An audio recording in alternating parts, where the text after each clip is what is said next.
Hola, ¿qué tal? Muy buenas tardes.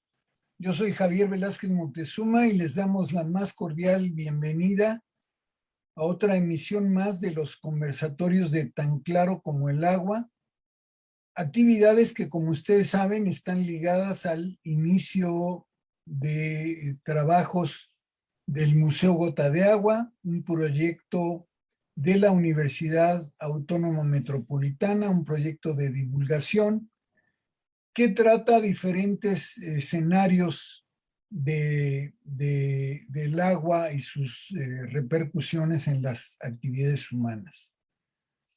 El día de hoy vamos a empezar con una nota eh, penosa porque uno de los promotores de este Museo Gota de Agua, el doctor Oscar Rosbach Baca, que fue presidente de la Asociación de Empresarios de Iztapalapa y que desde hace muchos años es un promotor importante de nuestro Museo Gota de Agua y además hoy es miembro del patronato de la UAM, ha sufrido la sensible pérdida de su hermana Claudia Rosbach Baca, y por tal motivo queríamos expresarle a nuestro compañero nuestra más completa solidaridad a él, a Oscar y a toda la familia por esta pérdida tan triste, ¿no? Y le deseamos que muy pronto recobre el ánimo, la energía, la empatía, el optimismo que siempre lo ha caracterizado y que lo ha convertido en un motor de estas actividades. Descanse en paz, Claudia Rosbach Baca, y que el consuelo llegue a la familia muy pronto. Muchas gracias, Lucy. Podemos dejar de compartir para entrar ya en materia y darle la bienvenida a la doctora Alejandra Toscana Paricio. Bienvenida, Alejandra. Muchas gracias. Alejandra Toscana Paricio, la doctora Alejandra Toscana Paricio, es miembro del Departamento de Política y Cultura de la UAM Xochimilco, y desde hace muchos años, y ahorita nos lo va a platicar, pues se ha dedicado a uno de los aspectos que tienen que ver tangencialmente con el agua, que tiene que ver con el cambio climático, que tiene que ver con los desastres y que tiene que ver con esto que hoy estamos viviendo, porque aunque muchos no lo acaban de creer, el cambio climático ya está aquí. No es una desgracia que se nos viene encima, como hemos sabido durante muchos años, sino que ya tenemos evidencias de que ya lo estamos viviendo. Ya nos platicarás esto, Alejandra, en detalle, pero yo te pediría que, siguiendo el formato que regularmente seguimos en estos conversatorios, empezaras por platicarnos a nosotros que estamos aquí y a la audiencia, ¿cómo fue que te desarrollaste profesionalmente? ¿Cómo fue qué determinantes hicieron que te fueras convirtiendo en una profesional dedicada a este tema? Cuéntanos de tus antecedentes, de en dónde estudiaste, por qué estudiaste, qué fue lo que te hizo decidir seguir este camino. Adelante, Sí, por muchas favor. gracias. Muchas gracias, Javier, por la invitación. Y pues es un gusto estar acá en el foro este. Y bueno, te cuento, yo estudié de licenciatura en geografía en la UNAM. Entré a esa carrera porque siempre me gustó el tema de cómo las sociedades transformamos los entornos donde estamos y cómo esos entornos les podemos sacar jugo, podemos hacer cosas geniales, pero también los podemos convertir en espacios peligrosos.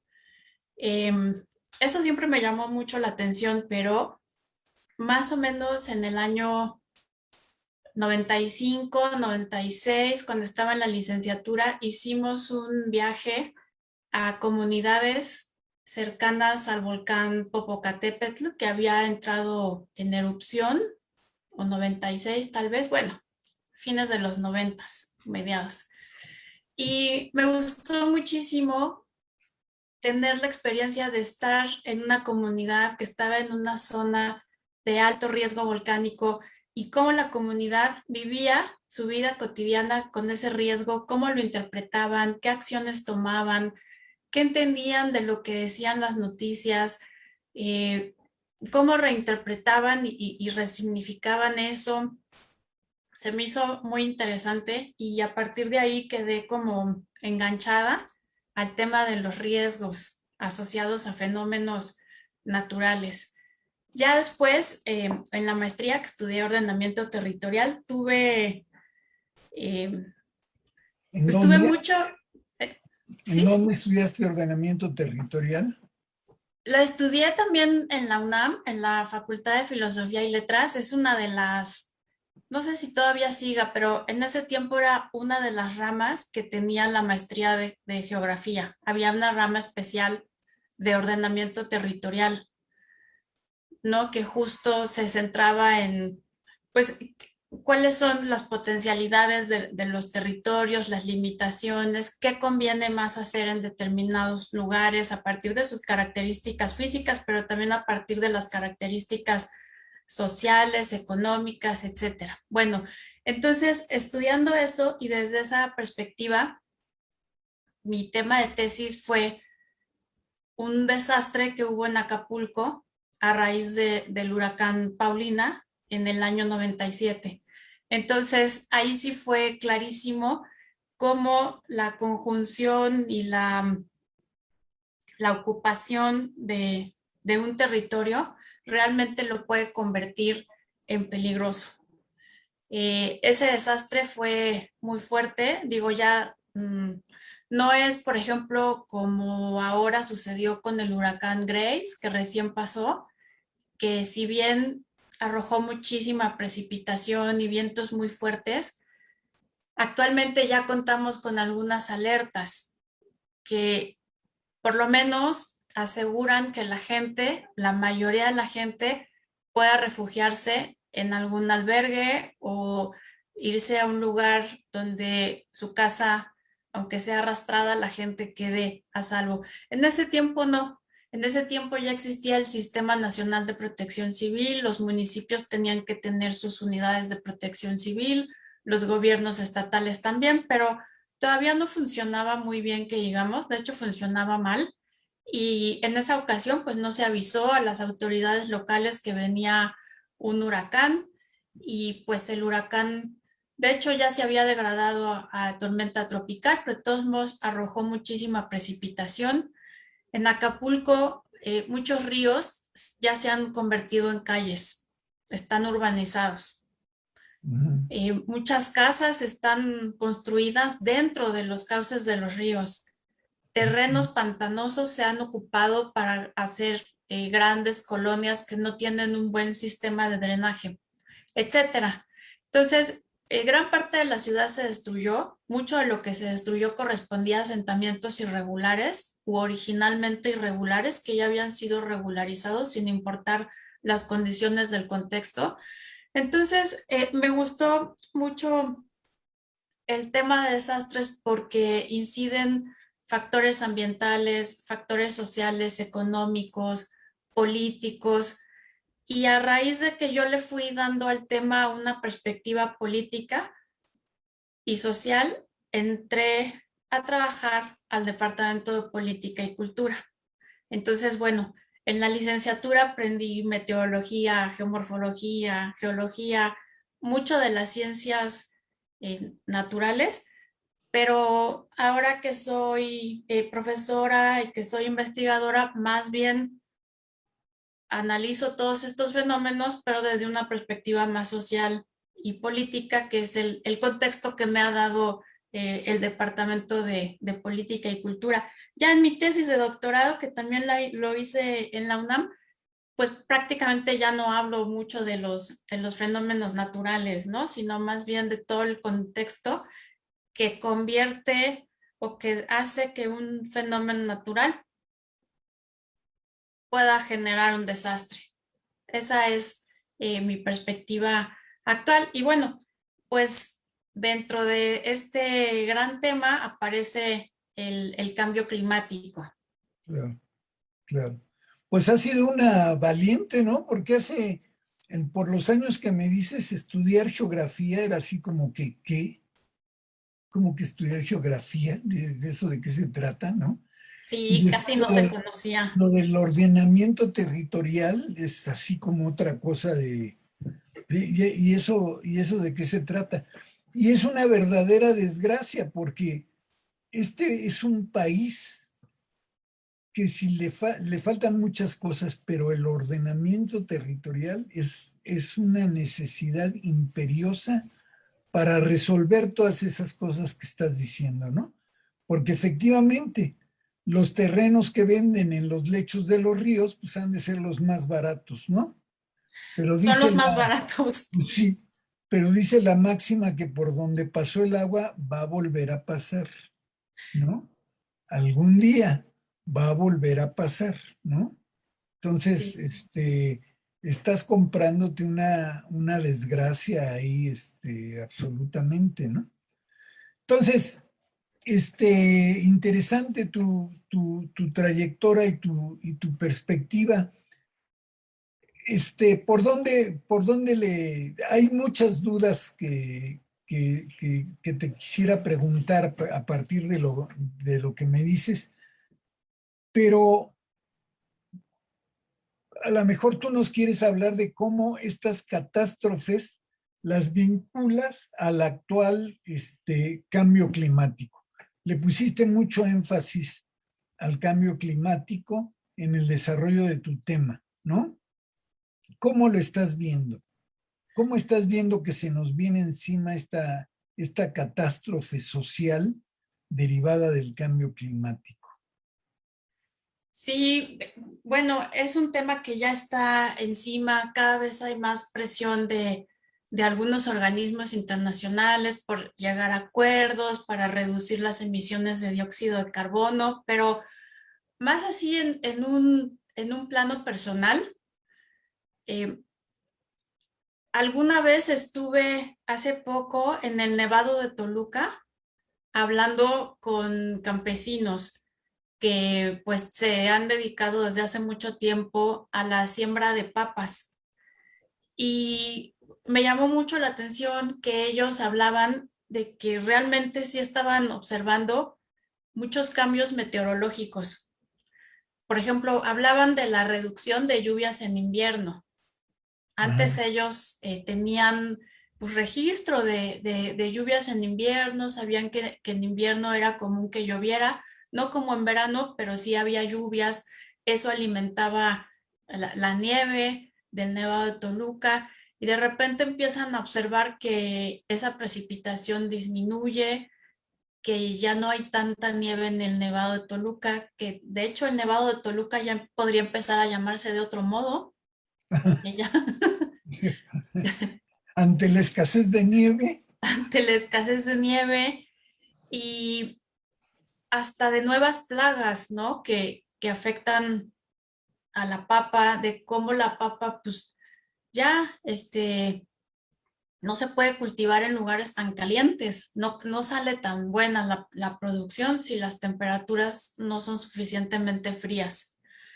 Pero Después, ahí detengámonos un poquito porque esto que estás señalando del Nevado de Toluca es algo que se ha señalado varias veces, pero referido a los polos, ¿no? O sea, muchas veces, mucha gente ha dicho, se están descongelando los polos y entonces se están descongelando virus y bacterias de hace milenios, ¿no? Que la humanidad no conoce, no ha tenido contacto con ellos y se presentan entonces como una amenaza muy, muy grave, ¿no? Lo mismo estaríamos pensando que puede pasar en el Nevado de Toluca. no sé, yo de virus y bacterias no sé si se pueda, no sé si pueda aparecer alguno que esté ahí congelado desde hace mucho tiempo. Ojalá que no, porque apenas estamos lidiando con este Sí, coronavirus como para que le agregues otro. para que le agreguemos otros desconocidos, ¿no? De hace millones de años. Pero bueno, sí, yo también he oído de eso, ¿no? Que al descongelarse pueden aparecer. Eh, Acá, pues bueno, lo que estamos viendo sí es la reducción de las nieves. Incluso hace poco estuvo este caso de que pusieron una placa, ¿no? En el glaciar de, ¿cómo se llama? El de la mujer, creo que se llama Iztaccíhuatl. Ayoloco, ¿eh? No, no, no, sigue, dime, dime. Pues un glaciar que ya desapareció y se están reduciendo y desapareciendo la mayoría de los glaciares que están a menos de 5.000 metros sobre el nivel del mar, más o menos. Esto pues ya es una manifestación importante porque los glaciares tienen sus funciones en los ecosistemas, en la vida de la población también, ¿no? No nada más su función en la naturaleza, sino hay mucha dependencia en muchos lugares al agua de los glaciares. Ahora también está el problema de el aumento en el nivel del mar, todos los que viven en las costas, ¿no? Sobre todo, yo pienso en los países que son isla, Claro. que son, sí, que tienen bajo nivel altitudinal y bueno, pues que son pequeñas islas. ¿Qué va a ser de esa gente? Bueno, nosotros hemos presumido durante mucho tiempo la cantidad de litoral que tenemos, ¿no? El país tiene miles de kilómetros de litorales, ¿no? Y también tiene islas. Entonces, si no nos ponemos abusados, eso se va a comer. Hay varias ciudades que están a nivel del mar que también ya deberían estar tomando provisiones, ¿no? Porque si no, eso se va a convertir en un desastre social. Y aquí quiero que le entremos a esta polémica, a esta controversia que hay entre desastre social y desastre natural. Sí, Cuéntanos cuál es tu perspectiva, cuál es tu opinión, cómo ves. ¿Estamos ante desastres sociales o ante desastres naturales? ya hablamos más de desastres sociales que de desastres naturales, pero tiene una lógica de por qué se han llamado durante tanto tiempo desastres naturales, que no es del todo equivocada, sino que se refiere a cómo surgió, cómo apareció y cómo se fue desarrollando el estudio de los desastres. Los desastres siempre han estado presentes. Si pensamos, por ejemplo, en el diluvio, ¿no? Universal que aparece en Ajá. la Biblia, pero que muchas culturas tienen su propia versión del diluvio. Entonces, eh, pues durante Pero mucho digamos que, tiempo, no, que nos caiga un meteorito, pues si cae por allá, por algún otro lado, pues no es desastre, ¿no? O pues sea, no, es un evento natural. Si hay así es. un huracán es una bendición, ¿no? Porque acomoda cuerpos de agua en las partes terrestres, ¿no? Y eso pues mejora los ríos y mejora todo lo demás, ¿no? Claro, si hay casas y edificios y ciudades en su paso, pues va a ser una desgracia social, ¿no? Sí, es tal cual como dices, pero hay algo más. A ver, Los desastres originalmente empezaron a ser estudiados por geólogos, geofísicos, meteorólogos, que tomaban en cuenta únicamente la variable del fenómeno natural como causa de la destrucción, de los daños, de las pérdidas. ajá, Entonces le dieron ese nombre, desastre natural, haciendo alusión a que intervenían estos fenómenos. Estos especialistas no observaban las cuestiones sociales, no observaban en qué contextos estaban incidiendo esos fenómenos. ajá. Entonces se quedó el nombre y es hasta las décadas de 1970, 1980 que entran al estudio de los desastres otros especialistas que sí observan que hay mucha diferencia, aunque el fenómeno natural tenga intensidades similares. La diferencia entre los daños y la destrucción se explica más a partir de las características del lugar donde impacta, de sus características sociales, económicas, políticas, que de las características del fenómeno natural en sí mismo. Ujú. Esto se observó en países de África, de Asia, pero para traerlo más a nuestro contexto, también en América Latina. Por ejemplo, sismos en Centroamérica, en Nicaragua, en Guatemala, que fueron en los años 70 en Perú, pues los daños y las pérdidas eran gigantescas en comparación, por ejemplo, con sismos que sucedían en Estados Unidos. Entonces, observando, por ejemplo, el de Guatemala es simpático. ¿Qué apodo se le puso? Bueno, no simpático, es trágico porque la ciudad de Guatemala con el temblor de 1976 quedó bastante dañada, pero los daños no fueron azarosos. Los daños seguían la misma distribución que las casas según la condición socioeconómica.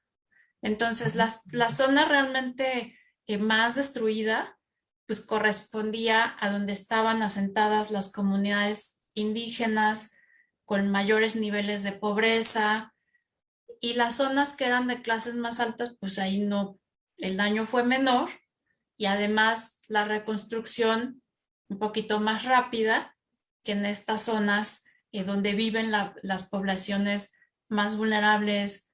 Eh, la vulnerabilidad se concibe en términos de las características de las casas, por ejemplo, ¿no? Casas que no reúnen las condiciones técnicas para resistir el impacto de un sismo. Si habláramos de un... Eso es como mides la vulnerabilidad. Sí, se puede medir de muchas formas, pero, por ejemplo, vulnerabilidad física, el lugar donde están, ¿no? Dentro de una misma ciudad hay zonas más propensas a los sismos, zonas menos propensas a los sismos. Dentro de una misma ciudad hay casas y edificios construidos con una tecnología apropiada para el tipo de suelo y construcciones que no. Hay construcciones que tienen hasta aseguramiento por sismo y construcciones que no. Hay familias que tienen los recursos económicos para irse a vivir a lugares que consideran más seguros. Hay familias que no tienen posibilidad de elegir dónde quieren vivir. Hay también formas de vulnerabilidad que tienen que ver con las políticas públicas, lugares en donde estamos o no estamos preparados para reaccionar ante un sismo, ante un huracán, ante una sequía, para prevenirnos, y lugares en donde no. Entonces, una buena política preventiva, aunque estemos en un lugar expuesto a fenómenos peligrosos, nos hace menos vulnerables porque tenemos recursos destinados a salir del paso en caso de que se geste un desastre, porque va a A haber ver, una... Sí, dime, tú entonces, interrúmpeme. el concepto de riesgo y el concepto de vulnerabilidad como que van de la mano, ¿no? Sí, ¿Cómo, sí. cómo, cómo definimos riesgo para que empecemos a educarnos en estas cosas? El, nosotros entendemos desde los estudios sociales de desastres, entendemos el riesgo como la posibilidad de que ocurra un desastre. Es la antesala del desastre. Y el Ajá. riesgo tiene dos componentes básicos: el peligro o amenaza y la vulnerabilidad. Ah, excelente. Entonces, si no hay una amenaza, si no hay un fenómeno que pueda incidir, un fenómeno con potencial destructivo, pues no hay riesgo porque solo tendríamos el componente de vulnerabilidad. Ujú. Si no somos vulnerables, aunque haya peligros, no estaríamos en riesgo. Lo que sí es que es muy difícil no ser vulnerable, ¿no? Porque el simple hecho de que todos nos vamos a morir ya nos coloca en un cierto nivel de vulnerabilidad. Bueno, entonces ya. Pero bueno, No, pero yo entiendo de- vulnerable que te pongas en el lecho de un río otra vez, o que construyas tu casa en una zona altamente sísmica, o que construyas tu casa en una zona de huracanes, ¿no? Entonces ahí tienes un riesgo altísimo, ¿no? Este, altísimo. Tú imagínate una casa de techo de lámina en una zona expuesta a huracanes y además construida en el lecho de un río. ah, Entonces, los vientos del huracán te van a arrancar el techo, el río se va a desbordar y se va a llevar tu casa. Pero ah, podemos tener ese mismo contexto, ese mismo entorno natural, casas hechas con tecnología apropiada para el paso de huracanes, que no tengan techos susceptibles a salir disparados y que aunque estén cerca de un río, no estén dentro del lecho del río. ujú, Y si llegaran a estar dentro del lecho del río, pues a lo mejor hay algún tipo de pilotes que la logren sujetar. Lo claro. mismo acá en la ciudad en las áreas sísmicas, ¿no? Hay países que son altamente sísmicos y no son altamente vulnerables porque sus construcciones son adecuadas.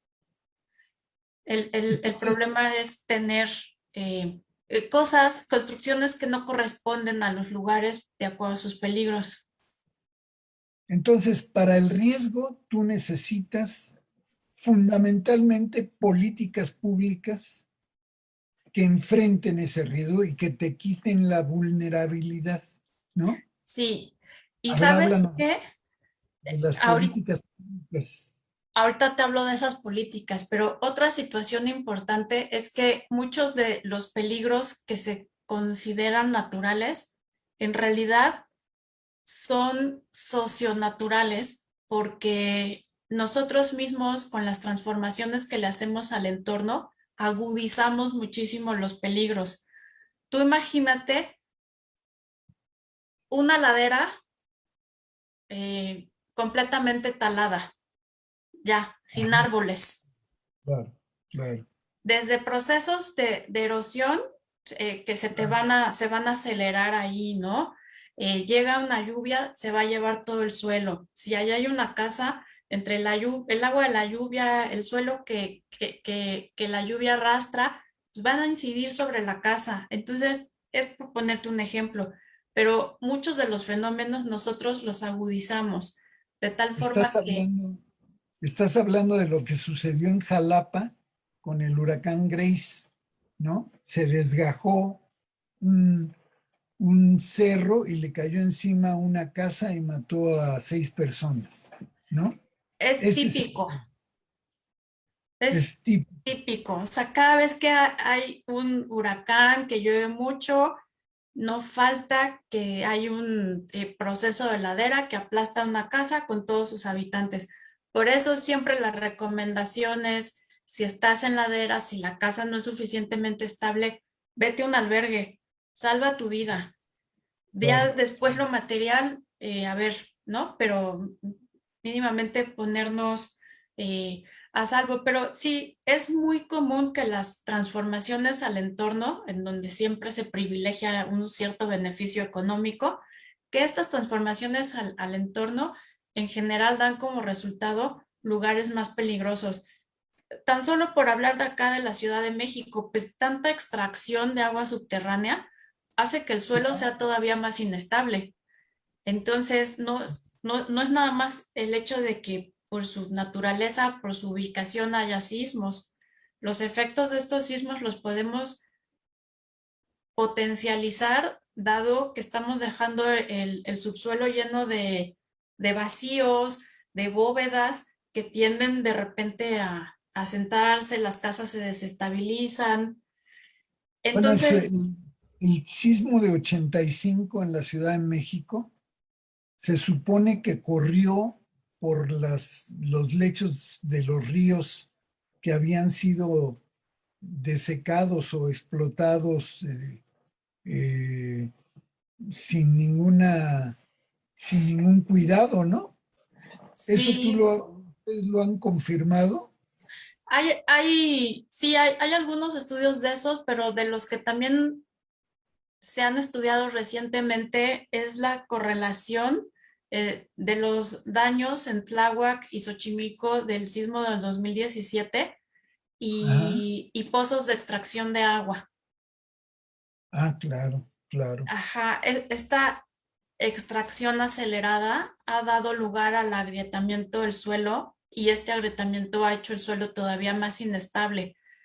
Bueno, además de que para 2017 estas zonas están mucho más pobladas y sobre todo claro, en suelo blando y en suelo de transición de lo que lo estaban en 1985. Pero claro, sí hay una potencialización de los peligros, incluso de los temblores, con ciertas transformaciones que hacemos al entorno. Y ahí es donde entra el tema de las políticas públicas, por ejemplo. claro. A ver, Sabemos, Alejandra, vamos a regresarnos tantito antes de entrar al tema de políticas públicas. Acuérdate que nos quedamos en políticas públicas. Pero hay una pregunta de Juan José Santibáñez que nos regresa a lo que comentabas del Nevado de Toluca y que pone un acento que me parece que es importante porque de repente perdemos de vista que no nada más estamos los seres humanos aquí, sino también hay animales y hay especies vegetales que también pueden padecer esas cosas. Dice él, te felicita primero, y después dice que la fauna rara de la zona está en peligro de desaparecer, pregunta. La fauna rara de la zona en el Nevado, ¿no? Por ejemplo, camaleones o especies endémicas. Te pregunta si están en peligro de desaparecer con el cambio climático. ¿Tú qué dices? sí están en peligro de extinción. Hay muchas especies que aparecen en el programa de manejo del área natural protegida del Nevado de Toluca. Hay una lista larga de especies que están en peligro de extinción, tanto vegetales como animales. Yo no sé específicamente si sea por el cambio climático, pero sí mucho tiene que ver todas las transformaciones al Nevado de Toluca. Y mira, dicho sea de paso, el área natural Nevado de Toluca tenía categoría de parque nacional, que es una categoría muy alta, muy restrictiva, para que se proteja muy bien. Y como no se logró esta protección porque hay muchos intereses económicos y muchas actividades económicas, le bajaron la categoría. Qué bárbaro. Entonces, o sea, el Nevado de Toluca es muy importante para la zona metropolitana de Toluca y más que apuntalar su conservación, pues se hizo más permisiva, ¿no? Entonces, es el tipo de cosas que parece que de repente no ayudan. Y Qué bueno, barbaridad. aproveché con el comentario, Para entrar a lo de políticas públicas. es que están en todas partes, ¿no? En ese sentido Claro. están en todas partes. Platícanos. Pues cuando me hiciste la pregunta, yo el ejemplo que iba a dar es el también ya muy mencionado ejemplo del uso del agua aquí en la Ciudad de México y bueno, en el área metropolitana, ¿no? Ah, Que ahí colegas de la UAM Iztapalapa lo han estudiado mucho. ¿Cómo es posible que el agua de la lluvia se revuelva con el agua de los drenajes, toda se expulse fuera de la cuenca y al mismo tiempo tengamos que traer agua de lugares cada vez más lejanos y sacar agua del subsuelo de pozos cada vez más profundos que ya traen además metales pesados, sin que arsénico. haya otro tipo de solución? Entonces ya no nos conformamos con darle en la torre a esta cuenca, ¿no? Ya estamos afectando a comunidades lejanas de personas, pero también como decía el compañero, pues de otras especies vegetales, animales, ¿no? Eso obviamente incide mucho también en el tema del cambio climático, porque pues nuestros aliados aquí en el control del dióxido de carbono son los árboles que absorben ese dióxido de carbono, pero pues ya cuáles árboles, ¿no?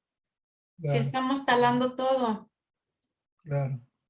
Sí, pero esta tontería de la sufrimos mucho en Iztapalapa. En Iztapalapa es una zona que se muere de sed o se inunda, ¿no? Entonces, no, como esto es ridículo.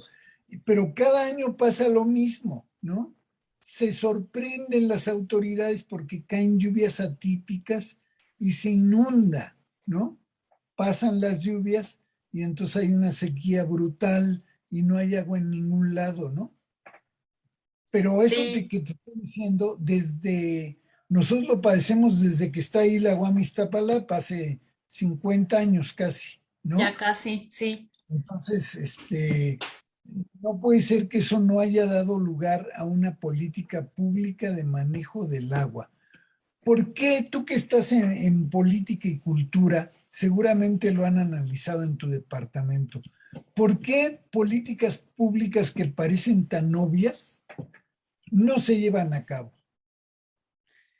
Yo creo que porque los gobiernos duran poco y son obras que requieren muchos años, ¿no? No, Imagínate cuánto tiempo tomó hacer el sistema de drenaje profundo. No sé exactamente cuántos años, pero tomó mucho. Entonces, hacer una obra de esa magnitud, la inversión que se requiere, yo creo que muchos gobiernos no están como con esa idea de que ya requerimos soluciones a largo plazo, ¿no? Porque transaccionales. sí, o sea, no importa que cambie el presidente, no importa que cambie el partido, se tienen que hacer obras que requieren mucha inversión, mucha planeación y también eso ha de afectar intereses ahí importantes. Pero fíjate, esto también tiene relación con cuando entró los especialistas sociales al estudio de los desastres. Algo que se ha criticado mucho también es que los políticos, bueno, los funcionarios, los burócratas, les encanta hablar de desastres naturales, porque eso evita hacerse cargo y reconocer la responsabilidad política.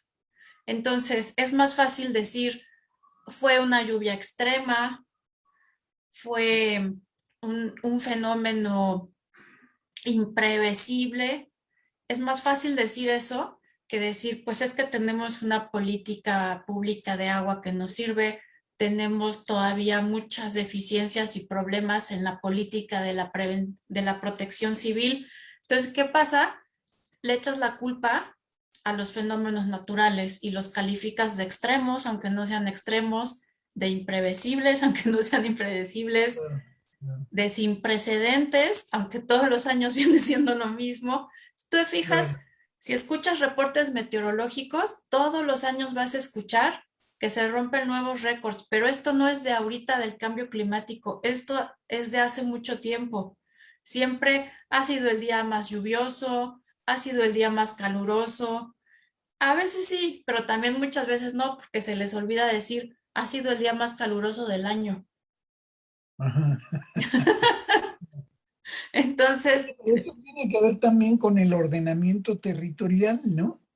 O sea, esto que dices tú de por qué no captar agua de lluvia como una política pública, tiene también que ver con el ordenamiento territorial, ¿no? O sea, como que el ordenamiento territorial, además de acomodar todos los elementos necesarios para la buena convivencia, tendría que implicar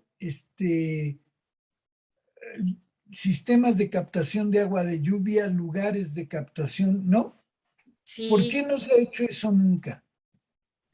pues empieza a hacer, pero va muy, muy lentamente. Por ejemplo, en casas que se reconstruyeron en Xochimilco, que se cayeron con el temblor del 2017, hay zonas de asentamientos irregulares en donde el gobierno no encabezó la reconstrucción por ser zona irregular. En esas zonas incidieron organizaciones civiles, asociaciones civiles, por ejemplo, Techo hace, no sé si conoces Techo, pero bueno, Techo que hace casas para comunidades marginadas y que entró como de emergencia a estas ¿Qué zonas que se es una quedaron. empresa o una asociación civil o qué? Techo es una asociación civil, ajá, que Ah, busca mejorar las condiciones de los asentamientos irregulares, pero no solamente en términos materiales, sino también de lanzar proyectos productivos para los habitantes, como para que tengan más oportunidades de salir adelante. Pero bueno, Techo entró a la reconstrucción en muchos asentamientos irregulares de Xochimilco, de Tláhuac y de provincia.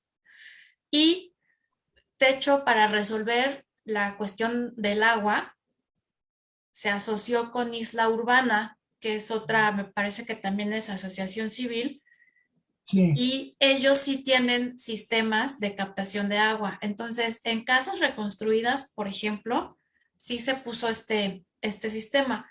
Es mínimo, o sea, frente al problemón que tenemos, es mínimo, es nada que una que otra casa tengan un sistema de captación, pero por un lugar se tiene que empezar, de algún modo se tiene que empezar.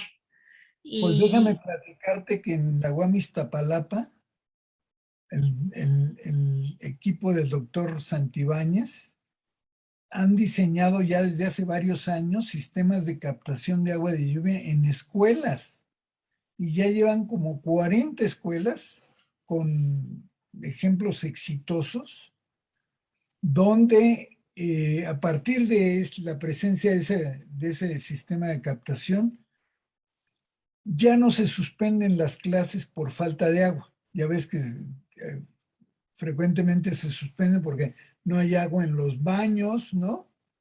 Entonces, gracias al agua de lluvia, resuelves el problema de los baños y aún puedes poner bebederos para que es un gasto enorme que hacen los niños y se puede resolver con bebederos. Eso lo está haciendo la UAM Iztapalapa. muy bien, ¿y sabes qué? Hay otra ventaja de eso. Si lo pones en escuela, en escuelas, los estudiantes se van Claro, acostumbrando y después es más fácil reproducirlo en las viviendas porque ya es algo que vieron en la escuela, ya no es algo como nuevo, raro, diferente, sino que te vas habituando y es más fácil eh, tenerlo también en tu propia casa. Entonces sí hay opciones, sí hay soluciones, sí hay cosas que se podrían hacer, por lo menos para mejorar un poco, ¿no? Pero pues requieren también mucha voluntad política. pues Y sí. Por ejemplo, el agua que llega a las casas, imagínate que llega 200 litros por persona, ¿no? Esa persona va a convertir esos 200 litros, 6 de esos litros o 12 de esos litros va a ser agua negra, sí, ¿no? Pero todo lo demás no es agua negra, es agua gris, ¿no? Agua jabonosa o agua clara, en fin, ¿no? No, no muy sucia. Pero como todo lo revolvemos, resulta que los 200 litros se convierten en agua negra, ¿no? Porque todo va al mismo lugar. Esa tontería, ¿por qué no se ha resuelto, Alejandra? Por favor, dime, no te dime, puedo decir. ¿cómo le vamos a hacer para resolverlo, Alejandra? No, no sabría decirte por qué no se ha hecho, porque tampoco es que suene como imposible, ¿no? Pero el punto es que, volviendo al tema del cambio climático, Sí, pensando que los fenómenos meteorológicos pueden empezar a cambiar o están cambiando ya, imagínate que Iztapalapa se vuelva una zona aún más árida y que zonas de la ciudad que hoy son húmedas o no tan áridas empiecen a convertirse en zonas áridas y que los lugares de donde traemos agua dejen de brindarnos agua porque estén secos y que no haya recargo de los mantos porque tal vez llueva menos y que nosotros sigamos desperdiciando el agua porque se nos revuelven las de la lluvia con las aguas grises, con las aguas negras hay muy pocas plantas de tratamiento, no hay costumbre tampoco. Yo, el día que te vi antes de hoy, que estábamos en el foro del agua, que se habló mucho de las sequías, a mí me sorprendió que en una investigación que hice, frente a la sequía, la población no tenía ninguna práctica, o sea, seguían desperdiciando el agua aunque la tuvieran muy escasa. Aquí también es una cuestión de irse acostumbrando e ir desarrollando prácticas que nos permitan usar el agua de modos diferentes. Claro. Oye, Alejandra, vamos entrando ya a la recta final de esta conversación. Entonces vamos a dar paso a algunas preguntas y comentarios del público. Ya desahogamos una de Juan José Santibáñez, pero aquí hay otra del doctor Oscar Monroy Hermosillo, que dice, a partir de un plan hídrico y de un atlas de riesgos, ¿se podría hacer la planeación territorial que sea el plan transeccional e interentidades elevado a nivel de ley? A ver, fue muy Sí, complicado. son muchos elementos en la pregunta. A ver, a partir del plan hídrico y del atlas de riesgos, Ajá. ¿no? A partir de esas dos cosas, se podría hacer la planeación territorial que además sea transeccional, que sea interentidades y que se eleve a nivel de ley. Que no sea el plan nada más, sino que sea también una ley. Pues yo creo que idealmente sí, pero aquí empiezan a aparecer muchos problemas, ¿no? Por ejemplo, los planes hídricos. Hace poco yo estaba leyendo el del Papaloapan, que se hizo como en el 2013, tal vez. Todas las metas que se plantearon para el corto plazo no se habían cumplido. Entonces, bueno, si ya estamos en 2020, 2021 y lo que se planteó en 2013 o 2014 para corto plazo no se ha cumplido, pues como para cuándo, ¿no? Ajá. Por ejemplo. Bueno, pues ahí ya, o sea, todos los planes que no se han cumplido, pues ya no planeamos nada. Pues, es que el chiste es que esos planes realmente sean una guía, que realmente se Claro, tomen en claro. cuenta. Si hablamos de los atlas de riesgos, ahí el panorama es desolador, porque los atlas de riesgos tenían que haberse hecho desde 1986 a nivel municipal, estatal y federal, y estamos en 2021 y el 85% de los municipios todavía no tienen atlas de riesgos. Y luego, No me digas. ¿sí? De los municipios que tienen atlas de riesgos, muchos están muy mal hechos porque no son atlas, son como inventarios de cosas que han pasado, y los Ajá, riesgos que rebasan sus fronteras municipales se los dejan al gobierno estatal. Entonces, aunque es responsabilidad municipal, no lo hacen. Ahora, el atlas de riesgos, aunque esté bien hecho, aunque esté perfecto, si no sirve como insumo para la planeación, pues ¿para qué quieres el atlas de riesgos? Si no te claro. va a dar ciertas directrices de usos de suelo y etcétera, de usos de agua, de dónde, no te sirve para nada. Entonces, yo creo que en México nuestro problema no es que carezcamos de especialistas que puedan hacer la planeación, que puedan hacer los planes hídricos o que puedan hacer los atlas de riesgos ni nada.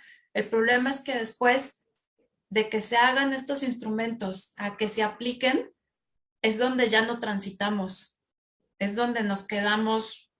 Claro. ¿Quién tiene que hacer el atlas de riesgo en Se un supone municipio? que le toca a los municipios, Ah, pero sí. sí, bueno, a los municipios les tocan los municipales, a los estados les tocan los estatales y al gobierno federal le toca el nacional. Pero Ah, sobre todo el problema está en el ámbito municipal y en el ámbito municipal rural. Los municipios rurales no tienen ni personal capacitado ni recursos económicos y en general no es su prioridad, no No, es su claro, prioridad. tienen muchos otros problemas antes. A ver, Sí. Alejandra, aquí hay una pregunta de Miguel Duarte Hernández. Dice, ¿el bajo nivel de educación en la sociedad complica el panorama del cambio climático? Ay, pues sí, mira, te voy a poner un ejemplo sencillito, pero que me acaba de pasar hace como 3 días. Yo donde vivo, se supone que el nivel educativo de mis vecinos es alto y se están organizando varios para talar todos los árboles porque No tiran me, hojas. no, bueno, es altísimo su nivel educativo. ¿Por qué? Entonces, Porque tiran hojas. porque tiran hojas y porque tapan la luz. Entonces, bueno, está bien, o sea, las hojas no son basura Ah, y tapan la luz, se pueden cortar algunas ramas, pero de ah. ahí a que la solución sea quitar los árboles y poner cemento porque es más fácil de barrer, pues a dónde vamos a ir a dar, ¿no? Por poner un ejemplo así chiquitito, tal vez muy personal, pero sí, en general falta mucha educación ambiental, o sea, creo que es ¿Por qué, algo que por tendríamos qué que dices que impulsar. que tienen alto nivel cultural esos cuates? Eso, eso, de eso tiene fama esta humilde colonia, de, Es, de, de que viven mucha gente profesionista, muchos académicos, pero de verdad que en las prácticas de gestión de la propia colonia no se están reflejando. bueno, afortunadamente eso está prohibido y es un delito y ojalá ni se les ocurra, ¿no? Ojalá, ojalá. Tenemos saludos desde Naucalpan, del Museo Gota de Agua. Nos saluda Jazz. Los saludamos también. Y hay otra pregunta que se refiere a la migración por desastres. ¿Cómo está la migración por desastres? ¿Tienes datos? Datos así a la mano en mi cabeza no tengo, pero sí ya se empieza a hablar de, de los migrantes ambientales y Eso es. donde es así el problema creo que más evidente son muchos países africanos, subsaharianos, saharianos que han tenido migraciones importantes, no solamente por sus conflictos políticos, civiles y demás, sino también por cuestiones de sequía, ¿no? Porque lugares en donde se podían desarrollar algunos cultivos y de ahí sobrevivir la población, ya no se puede. Incluso han circulado fotos, bueno, ya no, hace años estuvieron circulando fotos de lanchas que se ven así de repente a medio desierto. Pues no, es que eran lagos, lagos que se han reducido y todo eso tiene un impacto pues en todas las actividades económicas, ¿no? Sobre todo cuando son actividades primarias. Entonces se generó mucha migración de esos lugares. Eh, Una que nos pues queda cerca es Haití, ¿no? ejemplos Haití, de desastres sociales poco desastres conocidos, todos los días que hay un pequeño desastre, todos los provocan, días. que provocan migración, ¿no? Pues hubo muchos migrantes, por ejemplo, del sismo de Haití, no el reciente, que fue hace como una semana, sino del que creo que fue por el 2010. Hubo muchos migrantes a México, llegaron migrantes porque ya no podían sobrevivir en su país. Y sí, sí, por sequías se empieza a ver muchos, sobre todo por sequías. Sí. Aquí vamos a dar abrir una última pregunta. Te piden que menciones ejemplos de desastres sociales que sean poco conocidos. Bueno, en sí, conforme a lo que platicamos, pues todo lo que popularmente se conoce como desastre natural es un desastre social. Ahora, Ajá. en general, los desastres son uno de los temas explotados por los medios de comunicación porque les puede sacar mucho amarillismo y la sangre y el amarillismo siempre vende. Los desastres que no se llegan a conocer mucho son los desastres que afectan a poquita gente, ¿no? Ajá, claro. Esos no, o sea, no se conocen, no alcanzan a salir en las noticias ni nada, pero si sumamos las pérdidas de esos pequeños desastres, rebasan las de los grandes desastres y son muy difíciles de solucionar porque las personas que son damnificados de un desastre poco conocido no reciben donativos, no son candidatos a programas de reconstrucción, entonces además se convierten en damnificados olvidados. Ujú. Fíjate nada más. Alejandra, llegamos ya a la fase final de este conversatorio que para nosotros ha sido muy revelador. Nos has enseñado muchas cosas. ¿Quisieras dar algún resumen para cerrar esta emisión? ¿Qué es lo que podemos hacer cada uno de nosotros para enfrentar esto de los desastres sociales?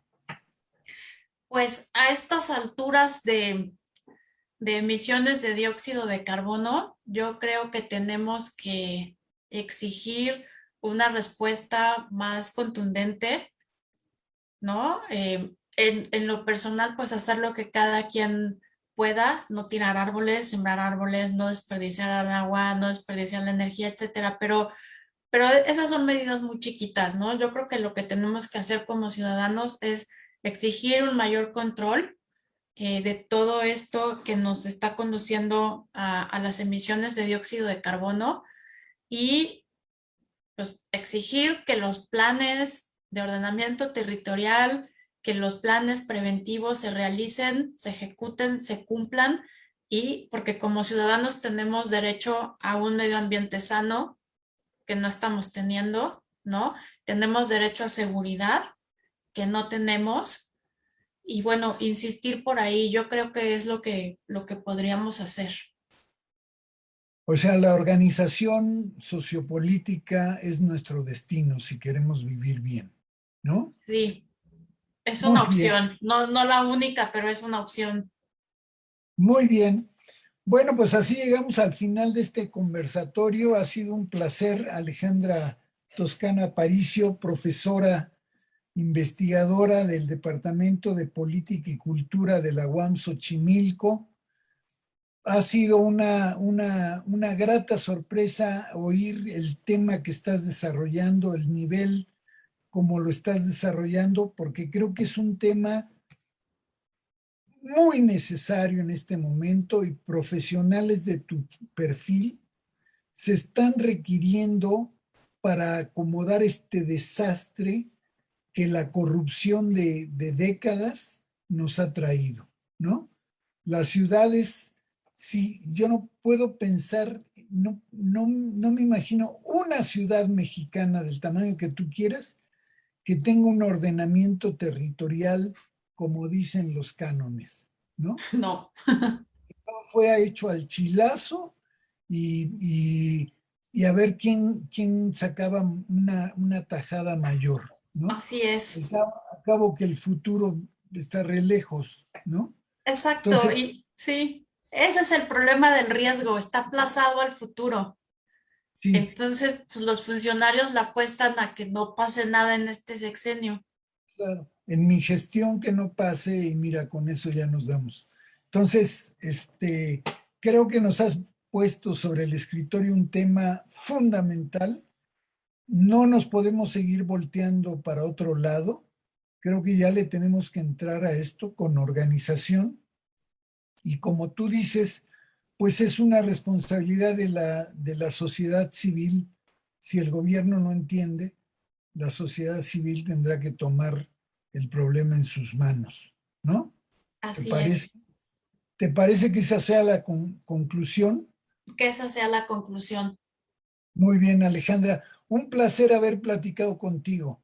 No, el placer es mío, Javier. Muchas gracias por la invitación y gracias también por quienes nos están escuchando y preguntando. Me voy Sí, muy contenta de haber participado hoy acá contigo.